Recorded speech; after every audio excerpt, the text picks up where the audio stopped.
હાય, તારીખ 26મી એપ્રિલ 2026ના રોજ આપણા અમદાવાદ મ્યુનિસિપલ કોર્પોરેશનની કોર્પોરેટરની ચૂંટણી છે. નવા કોર્પોરેટર આવનારા 5 વર્ષ માટે ચૂંટી કાઢવાની આપણા માટે તક. હવે આ આપણે જે કોર્પોરેટરને આપણે ચૂંટીએ છીએ એમને આપણા શહેરના વિકાસ અને આપણા શહેરના કામ માટે લગભગ 44 લાખ રૂપિયા જેટલી ગ્રાન્ટ મળે છે. એમને 12,000 થી 20,000 રૂપિયાનો પગાર મળે છે. ઉપરાંત જે ભથ્થા મળે, સ્ટેશનરી, મોબાઈલના બિલ, એ બધું એમને અલગથી મળે છે.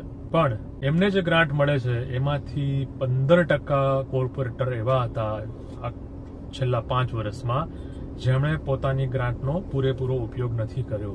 એક શબ્દ છે નગર.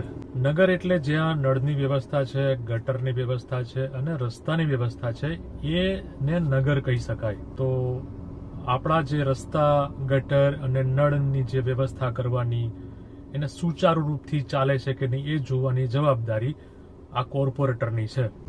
તો હવે જે ચૂંટણી આવે છે એમાં કોઈ પણ પક્ષને ના જોતા જે તમારું કામ કરવા માટે તૈયાર છે અને આવનારા વર્ષો માટે જેની પાસે પ્લાન છે, યોજના છે, એવા કોર્પોરેટરને ચૂંટવો એ આપણી ફરજ છે. તો તમારો અમૂલ્ય અને પવિત્ર કિંમતી મત તમે યોગ્ય ઉમેદવારને જરૂર આપજો.